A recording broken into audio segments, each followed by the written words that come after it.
அதாவது ஒரு தங்களுடைய பொறுப்புணர்ச்சி கூட இல்லாமல் இது போன்ற இது என்ன மாதிரியான அரசியல், இந்த கல்ட் அரசியல் என்று ஒரு பல்வேறு சந்தேகங்களை எழுப்புகிறது. விஜயனுடைய அரசியல் குறித்தே நேற்றைய நிகழ்வுகள், அதற்கு அந்த அந்த துன்பியல் நிகழ்விற்கு பிறகாக நடந்த சம்பவங்கள், குறிப்பாக தாவேகாவினுடைய ரெஸ்பான்ஸ் அவர்களுடைய அரசியல் குறித்தும் விஜயினுடைய எண்ண ஓட்டம் குறித்தும் பல்வேறு சந்தேகங்களை எழுப்பியிருக்கிறது. இது குறித்து எழுத்தாளர் மதிமாறன் விரிவாக பல்வேறு விஷயங்களை காணொலி வாயிலாக நம்மோடு பேசியிருக்கிறார். அதை இப்போது பார்ப்போம். இது முழுக்க முழுக்க ஒரு தனிநபரோட அலட்சியத்தினாலும், ஒரு தனிநபர் தன்னை சார்ந்திருக்கிற ரசிகர்கள் அவர் கையாண்டிருக்கிற மிக மோசமான விஷயத்திற்காகவும், தன் செல்வாக்கை கூட்டிக் கொள்வதற்காக கும்பல் மனோபாவத்தை வளர்க்கிற ஒரு விஷயத்துக்காக இவ்வளவு பேர் இறந்திருக்கிறாங்கிறது பெரும் அதிர்ச்சியாகவும் பெரிய அவமானமாகவும் இருக்கு நமக்கு.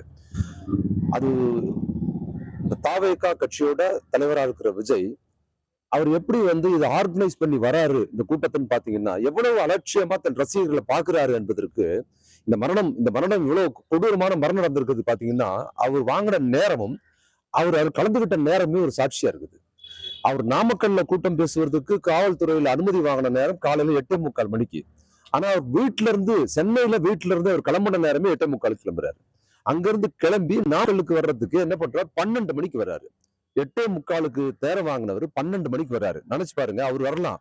ஆனா விஜய் பார்ப்பதற்காக அவங்க ரசிகர்களும் பல்வேறு பொதுமக்களும் பொது இடத்துல, அது ஒரு பொதுக்கூட்டமோ அல்லது அவங்களுக்கு மக்கள் நடமாட்டம் இல்லாத ஒரு இடத்துல மாநாடோ கிடையாது, மக்கள் போகிற தெருமுனை கூட்டம். அது சில நிமிடங்கள் மட்டும் பேசுறதுக்காக வர்றாரு அவரு.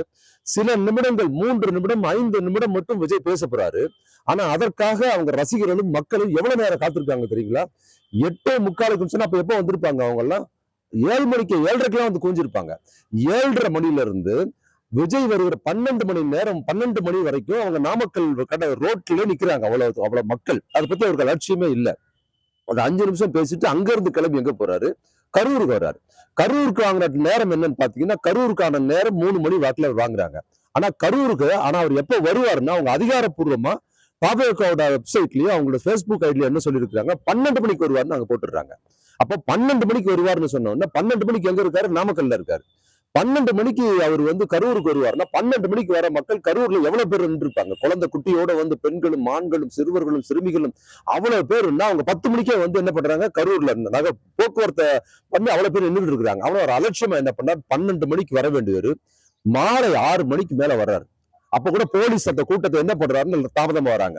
இதுல 2 விஷயம்.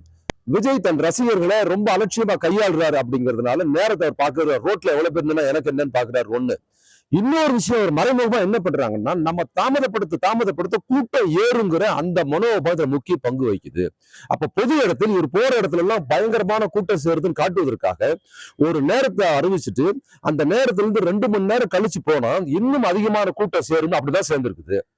அப்ப ஒரு தாமதமாக போனவங்க வந்தவங்க, புதுசா வந்தவங்க, கடைக்கு வந்தவங்க, போனவங்க எல்லாம் சேர்ந்து நின்று பார்த்து ஒரு இடத்தில் அதிகபட்சம் ஒரு வருவாருன்னு காவல்துறை எஸ்டிமேட் பண்றது 5000 இருந்து 10,000 வச்சுக்கோங்க. அதிகபட்சம் அதுவே தெருமுனை கூட்டத்துக்கு அதிகம் இருக்கக்கூடாது. அதையும் தாண்டி ஒரு 20,000 30,000 பேர் வராங்க அப்படின்னா அந்த காலதாமதம் அந்த எண்ணிக்கை கூட்டுது. அவர் ஒவ்வொரு இடத்துக்கு காலதாமதமா போவதற்கு இது மாதிரி ஒரு கும்பல் மனோபாவத்தை தனக்கு செல்வாக்கு காட்டணுங்கிறதுக்காக போய் சேர்றாரு. கூட்டம் அவர் வந்த உடனே முண்டி அடிச்சு அந்த வீடியோல நம்ம பாக்குறோம். பரிதாபத்துக்கு ஒரு பேசிக்கிட்டே இருக்கிறாருங்க. இவர் முன்னாடியே அங்க இருக்கிறாங்க. இவங்க முன்னாடி நசுங்கி சாகுறாங்க. குழந்தைகள் உட்பட போறாங்க.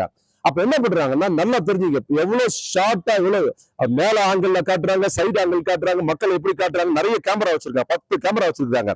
அந்த 10 கேமராமேனுக்கும் யாரா எங்க நசுங்கி சாகுறாங்கிறது தெரிஞ்சிருக்குது.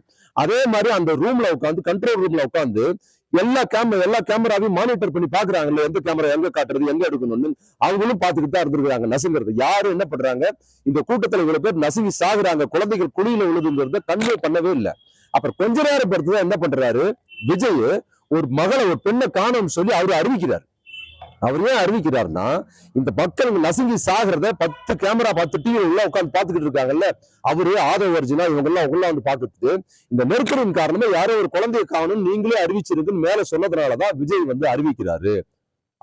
அறிவிக்கிறாருன்னா அவர் அறிவிச்சுட்டு அதுக்கப்புறம் கூட்டத்தை முடிச்சிடுறாரு. கொஞ்ச நேரம் பேசிட்டு முடிச்சிடுறாரு அப்படிங்கிறது. இது திட்டமிட்டு, அதாவது திட்டமிட்டுன்னு சொல்ல முடியாது, அதாவது அலட்சியத்தினால் திட்டமிட்டு இவர் கூட்டத்தை அதிகமா காட்டணுங்கிற அந்த ஒரு ஒரு ஒரு ஊதாரித்தனமான மனோபாவம், மக்களை வந்து பொருட்டாவே மதிக்காத அந்த கண்ணோட்டமும், எனக்கு செல்வாக்கு பத்தியா, நான் எவ்வளவு நேரம் கழிச்சு வந்தாலும் எனக்காக நிற்பாங்க அப்படின்னு காட்டுற அந்த கண்ணோட்டம் இவ்வளவு பேரை பலி வாங்கி இருக்கிறதுங்கிறது ஒரு பெரும் துயரம் மட்டும் இல்ல, நமக்கு பெரிய ஒரு நடிகனை வேடிக்கை பார்ப்பதற்காக எல்லாரும் வந்து குழந்தை குட்டியோட வந்திருக்கிறாங்க. ஒரு அம்மா வந்து காது கேட்காத, வாய் பேச முடியாத ஒரு தாய் தன் குழந்தை பலி கொடுத்துருச்சு. அந்த அம்மா அங்க வரல. அவங்க வீட்டுக்கு வந்து அத்தை அந்த குழந்தைய தூக்கிட்டு போய் விஜய் வேடிக்கை பார்க்கறது அந்த குழந்தைய கூட்டு போயிருக்காங்க. அந்த குழந்தை இறந்து போயிருக்குது. இவ்வளவு துயரம் நடந்திருக்குது, இவ்வளவு மோசமான விஷயம் நடந்திருக்குது. ஆனா ஒரு வார்த்தை விஜய் இது வரைக்கும் வரல. இன்னொன்னு, அவர் வந்து எனக்கு இதயம் நெருங்கி விட்டதுன்னு ஒரு ட்வீட் போடுறாரு பாத்துங்க.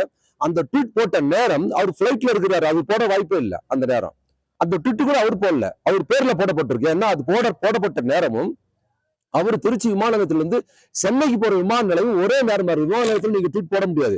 அங்க பேஸ்புக், போன் எதுவுமே ஒர்க் பண்ண முடியாது. அப்ப கீழே இறக்கிறதுக்கு 1 மணி நேரம் ஆகும். அப்ப இடையில் விஜய் பேர்ல கூட அந்த இரங்கலை விஜய் தெரிவிக்கல. ஏன்னா அதனாலதான் ஆடியோவோ வீடியோவோ வரவே இல்லை. யாரோ போடுறாங்க. ஆனா சம்பந்தப்பட்ட நடிகர் தன்னோட தொண்டர்கள் தன்னோட கூட்டத்துக்கு வந்து இறந்து போயிருக்கிறாங்க இவ்வளவு பண்ணு போது அவர் இதுவரைக்கும் நேரடியாக குரல் பதிவோ காட்சி பதிவோ அவர் கூடவே இல்லை. இவ்வளவு பிளான் பண்ணி இவ்வளவு அலட்சியம் மக்களை கையாண்டு இவ்வளவு பேரை கொன்னுட்டு அதை திருப்பி காவல்துறை மேலேயும் அரசு மேலேயும் திசை மாற்றுகிற அயோக்கியத்தனம் பண்றாங்க பாருங்க. இது போல அவமானம், இது போல ஒரு கேவலம் இது வரைக்கும் தமிழ்நாட்டுல நடந்ததில்லை. இனி எந்த கூட்டத்தையும் விஜய் இந்த மாதிரி பொது இடங்களுக்கு வராருன்னு சொன்னா அந்த பொது இடத்துல எவ்வளவு பேர் வரணுமோ அவ்வளவு பேர் தான் வரணும். அதுக்கு மேல அந்த கூட்டத்துக்கு அனுமதி கொடுக்க கூடாது. ஒண்ணு. அதை விடவும் இந்த 39 பேர் மரணம் இருக்கு பாருங்களா, குழந்தைகள் உட்பட, இது முழுக்க முழுக்க நடிகர் விஜயால் நடந்த மரணம் தான். அவரோட அலட்சியத்தால் நடந்த படுகொலைகள் தான் இது. இதை நடிகர் விஜயை நீங்க அரெஸ்ட் பண்ணி பொது கருத்து உண்டாக்குங்க. மக்கள் முதல்ல இந்த உண்மையை சொல்லுங்க. இவர் வந்து ஒரு தனி நபர், ஒரு நடிகர். இது வந்து 39 பேர் இறந்துருக்காங்க. அடுத்தடுத்து என்ன நடக்குது? என்ன கண்ட்ரோல் பண்ண போறீங்க? அந்த ரசிகர்கள் கண்ட்ரோல் இருக்கிறாங்க. அவங்களை கட்டுப்படுத்த முடியல. கட்டுப்படுத்தணும் அந்த கட்சி தான் கட்டுப்படுத்தணும். அதுல அந்த கட்சியில கட்டுப்படுத்துறதுக்கான எந்த ஸ்ட்ரக்சருமே இல்லை. அதுல என்ன பண்றாங்கன்னா, இப்ப நான் கொடைக்கானல்ல இருந்து பேசுறேங்க. கரூர்ல நடக்குது நிகழ்ச்சி. ஆனா கரூர்ல இருக்கிறவங்க மட்டும், ரசிகர்கள் மட்டும் அங்க இல்ல. இந்த கொடைக்கானல் இந்த பகுதியில் இருக்க ஒரு பையன் இறந்துருக்காங்க அந்த நிகழ்ச்சியில.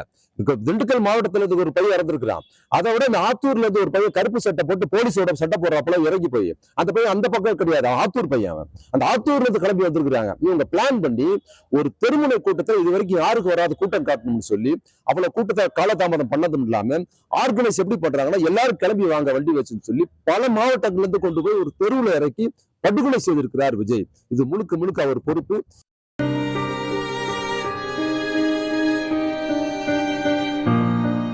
உடனுக்குடன் செய்திகளை தெரிந்து கொள்ள சன் நியூஸ் பெல் ஐகானை கிளிக் பண்ணுங்க.